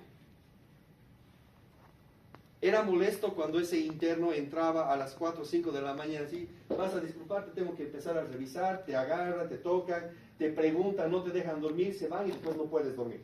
Molesta. Pero eso es lo que se hace para el SOAP. ¿Sí? A veces te tocan, tienes que evolucionar 15, 20 pacientes para las 8 de la mañana y tienes que hacerlo en el día. Ni modo, te toca ir a molestar a tus pacientes a las 4 o 5 de la mañana, despertarlos para hacer esto. ¿Sí? Tú haces, no hay manera de aumentarle el brillo, está muy oscuro. En la primera parte es el subjetivo. El subjetivo es cuando tú vas y le preguntas a tu paciente, ¿cómo ha pasado la noche? ¿Se siente usted bien? ¿Le ha dolido? ¿No le ha dolido? ¿Ha ido al baño? ¿No ha ido al baño? Y eso tiene que estar registrado. Después vas a anotar el objetivo. El objetivo es como en el cacho. Lo que se ve, se anota. Si no lo viste, ni lo menciones. Pero si estaba ahí, lo viste y no lo reportaste, castigo seguro. ¿Sí? El análisis y el plan. El análisis es cómo está evolucionando mi paciente. Favorable, desfavorable, estacionario, expectante. Y en el plan es donde el interno o incluso el estudiante, porque en algunos casos los docentes permitimos que los estudiantes hagan evoluciones, es cuando yo digo, en base a lo que ya he leído acá, yo opino que a mi paciente hay que continuarle la analgesia, hay que hacer curación, pero ya está listo para que le quitemos la sonda Foley.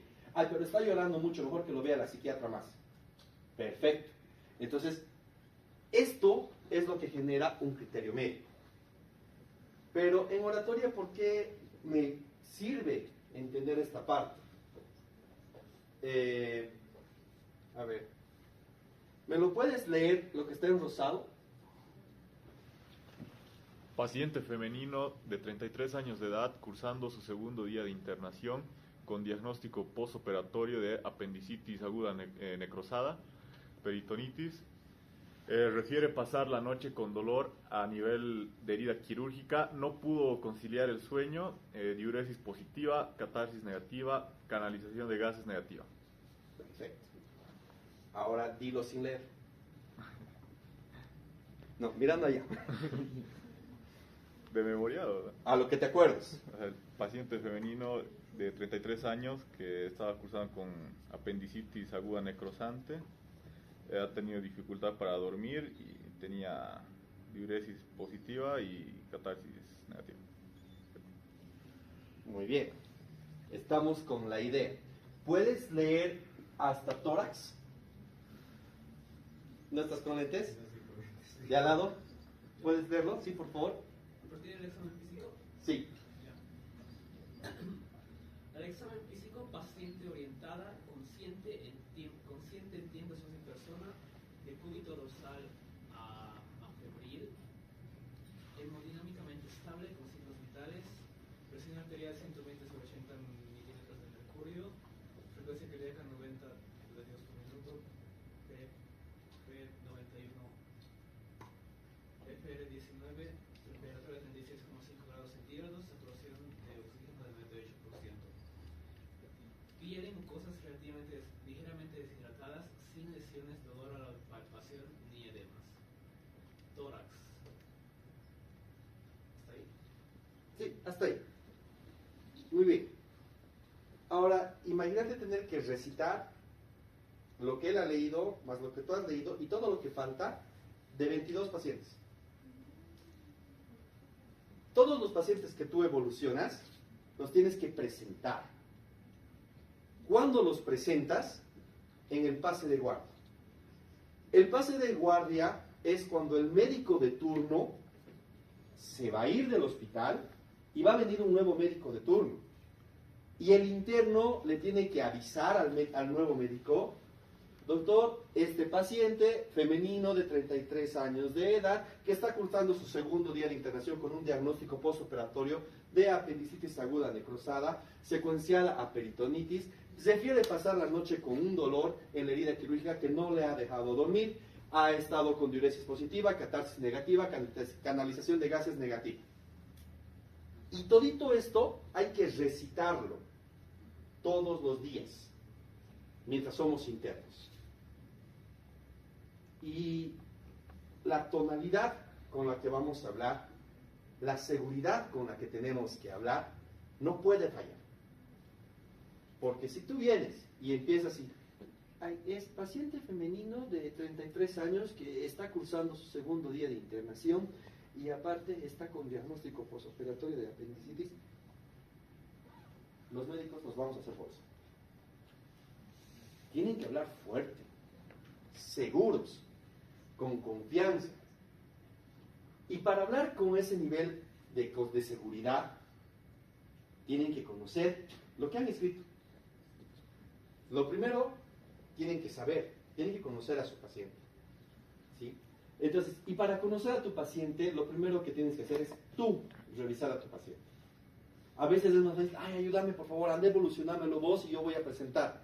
Y te pones a estudiar, alguien te lo revisa, te lo hace tu evolución, tú solo estudias y lees tu evolución, y llegado el momento te paras al lado del paciente: paciente femenino de 32, joven, soy hombre, no soy mujer. Y literalmente pasa. Aunque lo vean como si fuera chiste, pasa. El paciente está a tu lado, pero como no lo has revisado, no le has visto, no sabes si realmente es cierto. Para hablar con seguridad en lo que son la presentación, los pases de guardia, tienen que tener la certeza de qué es lo que han visto en este paciente. ¿Lo has tocado? ¿Le has escuchado? ¿Le has olido a tu paciente? Aunque suene feo, aunque suene burdo, es la única manera en la que ustedes pueden conocer a sus pacientes. ¿Sí?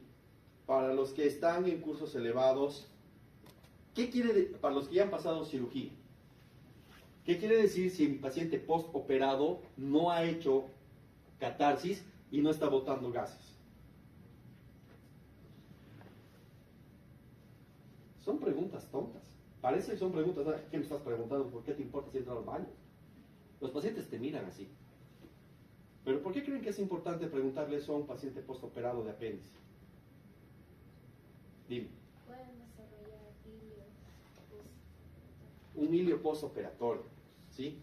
O simplemente la rafia que se ha realizado en el extremo cecal puede estenosarse y generar directamente una estenosis en el ciego e impedir el paso de alimentación del intestino. Así de simple. El hecho de que no bote gases es alarmante en cirugía, en un paciente postoperado. Detalles que parecen tontos, que a veces nosotros decimos: ay, ¿para qué lo voy a preguntar? Son muy importantes. Y cuando los defiendes, no se acaban en esto. En un hospital, en los pases de guardia, por X o Z razones, o le has caído mal al médico y te quiere hacer caer, o le has caído tan bien al médico que te quiere esforzar al máximo para que des el 190% de ti, que en ambos casos puede pasar, se los va a explotar de la misma manera. ¿En qué sentido? Muy bien, has defendido esto. Es un paciente postoperado de hace 2 días.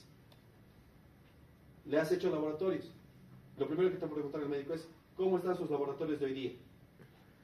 Y te los tienes que recitar. Y los de ayer, Antes de ayer, ¿cómo estaba su creatinina? ¿Has respondido bien? Perfecto. No, pero siguen queriendo explotar. Es apendicitis. ¿Cuántos tipos de apendicitis conoces? ¿Dónde está el apéndice? ¿Cómo se irriga? El médico empieza a preguntar y ustedes tienen que defender. En el momento en el que ustedes empiecen a dudar de su conocimiento, están fritos. Hay personas que adoptan muletillas para hablar o defender al paciente. El uso de muletillas es obvio. ¿Alguien conoce alguna muletilla que podemos utilizar? Y así. Y existen personas que para mejorar o empeorar usan muletillas físicas. Y como les cuento, en esta ocasión el paciente empiezan a jugar con su cuerpo. Detalles que a veces uno no percibe a la hora de hablar. Pero los que estamos del otro lado y vamos a preguntar, sí los percibimos. Cuando hablamos de presentación profesional, tenemos que hablar de la seguridad en la que ustedes hablan. ¿Sí? En el hospital, un buen profesional en salud es el que sabe trabajar en un hospital. ¿A qué me refiero con esto? ¿Sí? Una cosa es que te sepas tus libros de memoria. No todos lo hacen. Otra cosa es que conozcas a tu paciente. Eso deberían hacerlo todos. Pero otra cosa es que sepas cómo funciona tu hospital. Cómo trabajas en tu hospital. Existe un dicho por el que aplica muy bien a los internos y dice: un buen interno sabe trabajar en un hospital. Un mal interno no sabe trabajar en un hospital. Y los internos mediocres solo han venido por aquí y nadie se acuerda de ellos. Depende de cada uno a qué punto quiere llegar. ¿Sí? Entonces, cuando hablamos de presentación profesional, estamos hablando de la fuerza con la que uno se puede mover dentro del hospital, porque no es solo hablar fuerte, no es solo elevar la voz, no solo es modular, sino tu cuerpo también habla por ti. ¿Sí? Si yo a la charla vengo y la doy así todo el rato, estoy mostrando disconformismo, estoy mostrando desinterés. Pero el hecho de moverme, caminar, mantener una postura, es algo que ustedes tienen que hacer constantemente. Evitar jugar con los dedos mientras hablan. A veces para disimular lo hacen aquí atrás. Igual nos damos cuenta. Algunas chicas tienden a jugar con su pelo. Y no es por coqueterío, sino porque están nerviosas. Y esas son muletillas físicas. Acomodarse el pelo cada 2x3, sin ninguna razón real. Son muletillas que tenemos que evitar en el ámbito profesional. ¿Sí? Cuando estamos en el hospital, es muy fácil. A muchas internas las tratan de licenciadas. Como si eso fuera algo malo. ¿Sí? Hay médicos que se ofenden si les dices licenciado, porque son doctores. Pero si revisas su título dice licenciatura en medicina. Son licenciados. Somos licenciados. Pero mientras tanto todos somos licenciados. Pero hay gente que se ofende y cambian la postura, cambian la voz, agreden. Cuando hablas con un paciente, tienes que hablar de una manera clara, en su lenguaje. Y cuando decimos en su lenguaje, no me refiero que le hables solo en su lengua nativa, que puede ser. En el caso necesario, es un paciente quechua parlante, tienes que hablarle en quechua. Si no sabes hablar quechua, buscar a alguien que te interprete. Pero cuando me digo hablar su lenguaje, no me refiero solo a eso, sino que tienes que buscar que el paciente te entienda. entienda. A veces es necesario no usar terminología médica, pero sí usar palabras que tu paciente te puede entender. La comunicación es inefectiva si tu paciente no entiende lo que tú te estás diciendo. Ahora, en el caso de trabajar con niños, y para las señoritas es el común, ay papito, ternurita, tan bonita esta guagua, así te voy a pinchar ya. No es profesional. Lo profesional, si bien queremos hablar con cariño, podemos hacerlo. Usar un tono dulce, sí. Usar diminutivos, no. ¿Sí? Modificar el tono de voz en específico para intentar hablar con una persona es lo mismo, y está muy mal visto, que le empieces a hablar así, porque es lento y no puedes hablarle así a tu paciente. Es una falta de respeto. El tono de voz que utilizas al hablar y al modular tus palabras es único y tiene que mantenerse de principio a fin. Levantas la voz un poquito y el paciente piensa que le estás gritando, que le estás agrediendo, que le estás llamando la atención. No quiero volver con ese doctor, mucho me grita. El paciente no siempre entiende que el médico habla fuerte, generalmente por naturaleza. Muy pocos médicos que ya están ejerciendo hablan bajito. Muy pocos. Y la mayoría tratamos de mantener un nivel de voz estándar. Y eso es lo que ustedes tienen que hacer. ¿Sí? Al hablar con un paciente, al explicarle, tienen que hacerlo de manera clara. Y peor, si ahora, al otro lado, están en presentación, están haciendo una disertación, están hablando con su médico y agarras y empiezas a soletrear términos que no deberías soletrear. Por ejemplo, si yo digo abdomen simétrico plano con RHA positivos, el médico me va a comer vivo. ¿Quién sabe qué es RHA? Yo sé que esto es. Entonces no tengo por qué soletrear. Tengo que decir el término correcto. Cuando hablamos con el profesional en salud, tenemos que emplear terminología adecuada, terminología correcta. Sinónimo no siempre quiere decir exactamente lo mismo, ¿sí? El sinónimo puede variar el contexto según la situación, ¿sí? Por ejemplo, no es lo mismo decir se ha visto o como un se evidencia. Se evidencia es más profesional. Se ha visto y literal, los médicos te van a decir, lo de se ha visto lo dice la señora del mercado. ¿Cómo lo dice el médico? Entonces, se evidencia. Terminología médica es un tema que ustedes, por lo menos acá en la facultad, se ve en semiología, en la parte de laboratorio de semiología, o por lo menos se veía, hasta donde yo me acuerdo, ¿sí? Pero, por ejemplo, si yo empiezo a preguntar terminología médica, ¿será que les tomo examen? ¿Cómo nos va a ir?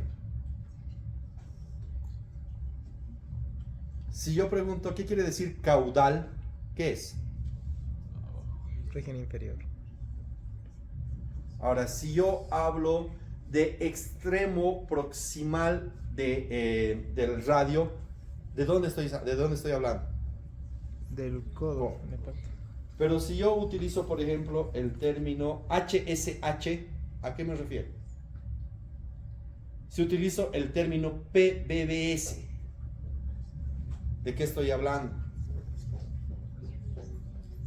Del virus. ¿Del virus o de la persona?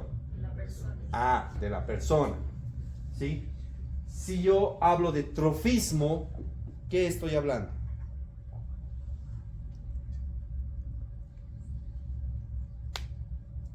¿Qué es trofismo?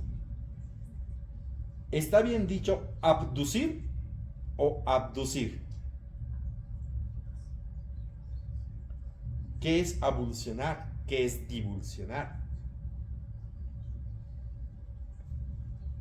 Y a veces, en nuestro afán de decir las cosas en términos técnicos, decimos divulsionar en vez de emulsionar. Suenan igualito, suenan similares, pero el contexto es muy diferente. Entonces, para hablar con terminología médica, tengan la certeza de qué es lo que están diciendo y qué es lo que quieren decir. ¿Sí? Y por eso he utilizado esta diapositiva para que nos dé un contexto específico de lo que nos espera.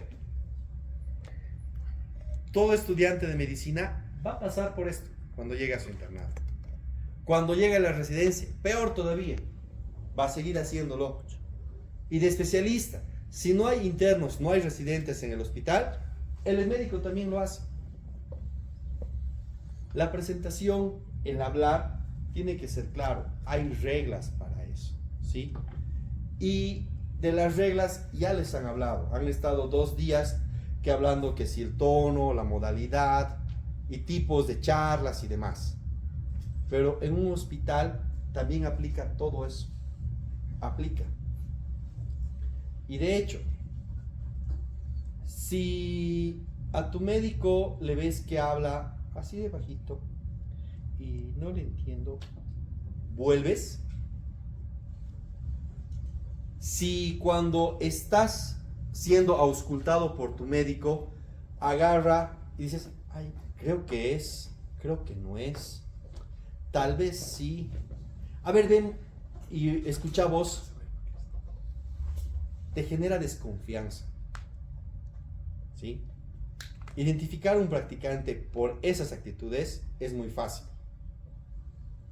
Depende de ustedes cuál es el nivel que quieren manejar. ¿Sí?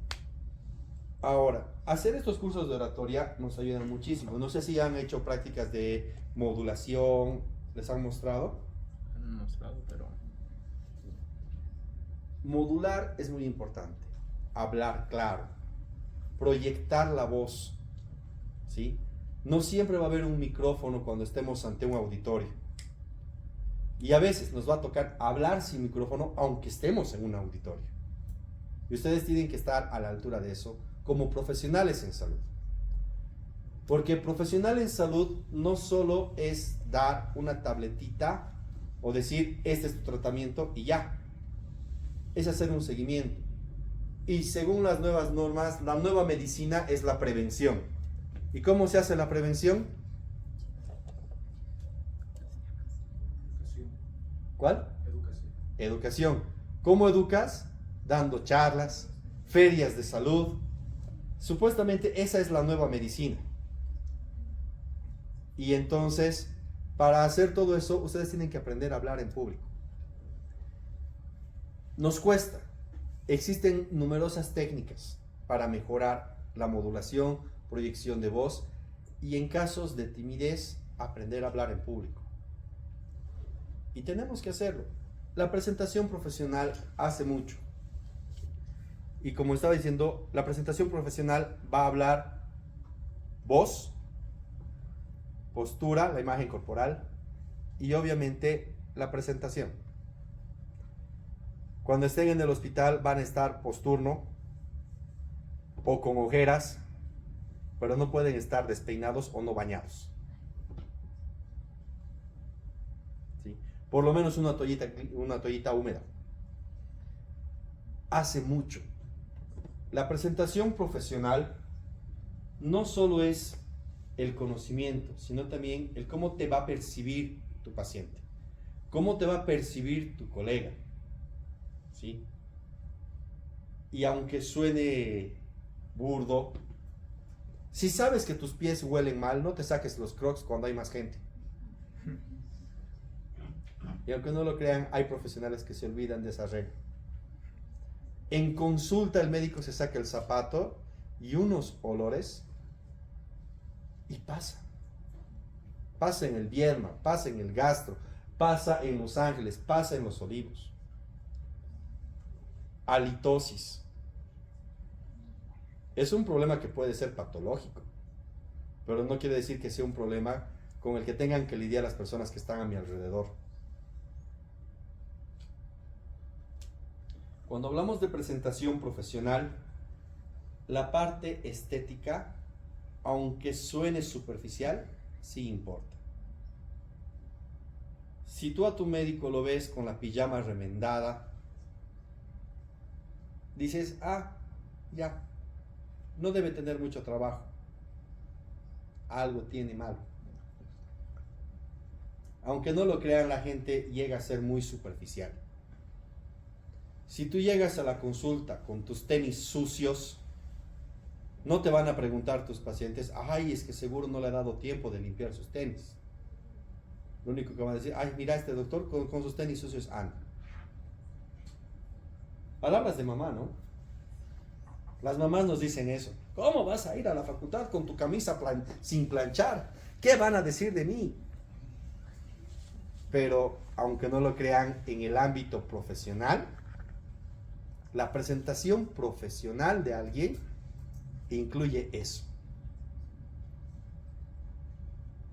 ¿Alguna duda sobre presentación profesional hasta aquí? Este tema no es complicado, pero sí es un tema en el que a veces nos vale.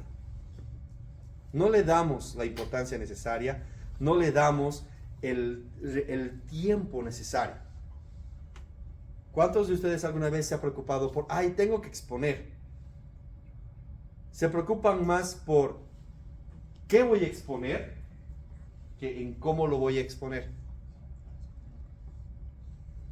En el cómo lo voy a exponer entra que me tengo que preparar la parte estética, me tengo que preparar en la parte de cómo me voy a parar, cómo voy a hablar. Esa parte es la que dejamos de lado, porque como estamos en modo estudiante, nos preocupamos por el contenido y nos olvidamos de la forma, que hace mucho. ¿Sí? Espero realmente que esta pequeña charla que yo les he dado les llame a la conciencia de decir, tengo que buscar la manera de ser mejor a la hora de hablar. Cuando expongo, no puedo exponer hablando bajito.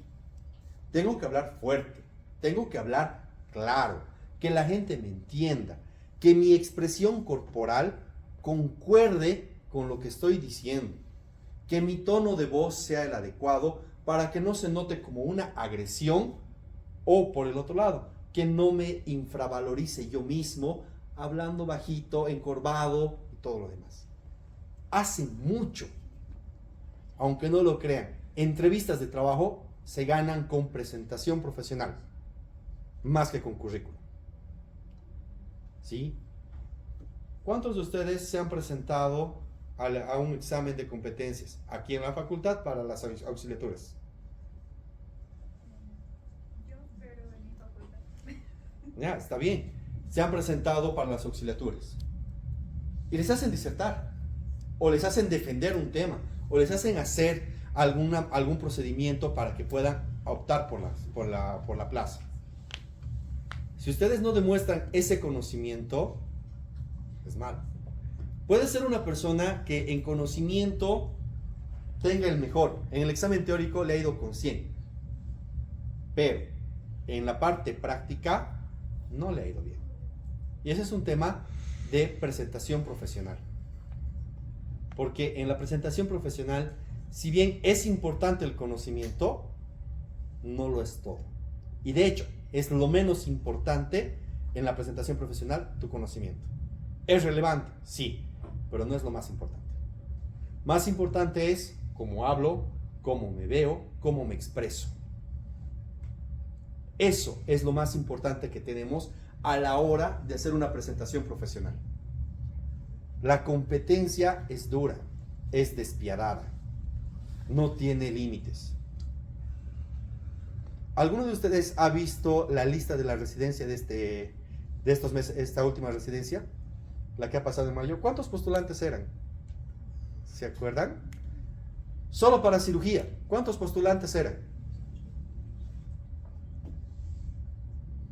eran 382. ¿Cuántos cupos había? 22. ¿Quiénes son los que han entrado? Obviamente los que han sacado mejor nota. Pero cuando hay dos personas que sacan la misma nota, se van al currículum. Si currículum empata, se van a entrevista. Y en entrevista gana quien lo haga mejor, quien tenga mejor presentación profesional. ¿Sí? Si en tu entrevista agarras y demuestras que tienes la fuerza para hacer las cosas necesarias, el puesto es tuyo. Pero si no, no. Y de hecho, hay muchos casos, como les decía, en los que la nota teórica es alta y la nota práctica es baja. Pero en casos en los que la nota teórica es promedio, con una nota alta en la práctica, es más que seguro que ha ganado el recorrido. Porque buscas, cuando contratas a alguien, ¿qué buscas? Experiencia. La experiencia te da prestancia, conocimiento, fuerza, seguridad. Si tú no demuestras eso, y que puedes demostrarlo sin tener la experiencia, sí puedes. Tu actitud es lo que te dice eso. Tu actitud es la que dice, él sabe. Tal vez no lo ha hecho, pero él sabe. Y eso es lo que ustedes tienen que buscar de cada uno de ustedes. Cuando hablamos de presentación profesional, es un llamado a expresarse y revisarse uno mismo. Cómo actúo, cómo me visto, cómo hablo. Eso es hablar de presentación profesional. Porque la presentación profesional, repito, no es lo que yo creo de mí o lo que yo veo en mí, porque yo me veo de ojos verdes y alto de 1,80. Pero la realidad es lo que van a ver ustedes, lo que ustedes van a opinar. Tal vez se toma, en muchos casos lo toman como un tema muy superficial. Lo importante es la cabeza. El conocimiento es lo mejor. ¿Se han preguntado a sus compañeros de colegio? ¿O ustedes eran los más corchos en el colegio? ¿En qué situación están los más corchos del colegio ahora? ¿Todos son personas de éxito? El conocimiento no lo es todo. Es frecuente ver que el fiestero de la escuela ha encontrado un modo de salir adelante. Tal vez no estudiando, pero está surgiendo adelante. Y la persona que solo ha estudiado sigue estudiando. O busca algo en lo que sigue estudiando y pueda resaltar. Que el campo es mucho menor que el de las personas que actúan. Y con esto no les digo que no estudien. Tienen que estudiar. Es muy importante. Pero también no dejen de lado, por estudiar, no dejen de lado su personalidad. Ese es un detalle muy importante, que a ustedes les va a guiar en un camino adelante. Bueno, eso sería la charla de presentación profesional. Para mí ha sido un gusto hablar con ustedes el día de hoy y espero que les sirva para que podamos mejorar cada uno de nosotros cada día y encontrar nuevas maneras de ser mejores. Muchísimas gracias.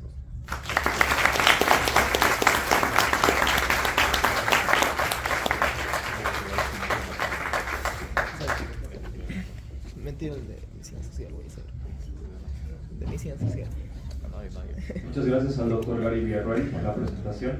Ahora pasaremos a una ronda de preguntas durante 5 minutos para resolver cualquier duda de los participantes. Por favor, levanten la mano para darles la palabra los que desean realizar alguna pregunta.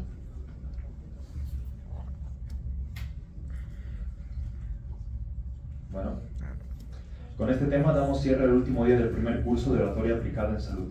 Las grabaciones estarán disponibles el día de mañana y serán enviadas al grupo oficial del curso. Millennium Medical Fraternity agradece a todos por su asistencia. Esperamos que el curso haya sido de su agrado y que tengan una buena noche y muchos éxitos en su etapa académica y profesional.